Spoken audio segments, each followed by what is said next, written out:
sa iyong mga kapaligiran. Kay dumi na ng hangin, pati na ang mga ilog natin. Hindi na masama ang pag-unlad at malayo-layo na rin ang ating narating. Ngunit masdan mo ang tubig sa dagat, dahil kulay asul ngayon'y naging itim. Ang mga duming ating ikinalat sa hangin, sa langit huwag na nating paabutin.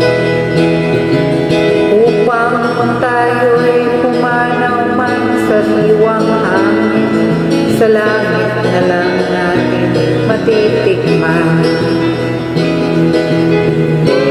Meron lang akong hinihiling, sa aking pagpanaw sana'y tag-ulan.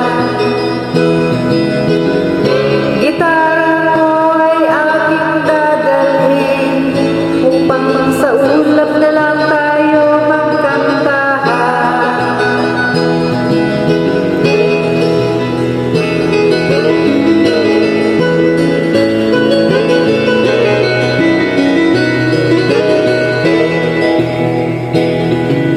Ang mga bata ngayon lang isinilang, may hangin pa kaya matitikman.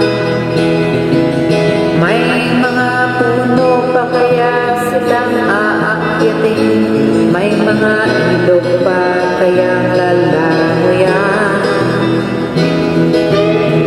Bakit di natin pag-isipan ang nangyayari sa ating kapaligiran? Hindi nga masama ang pag-unlad kung hindi nakakasira ng kalikasan. Darating ang panahon, mga ibong gala ay wala na madadapuan. Masdan mo ang mga punong dati ay kay tatang, ngayon namatay dahil sa ating kalokohan.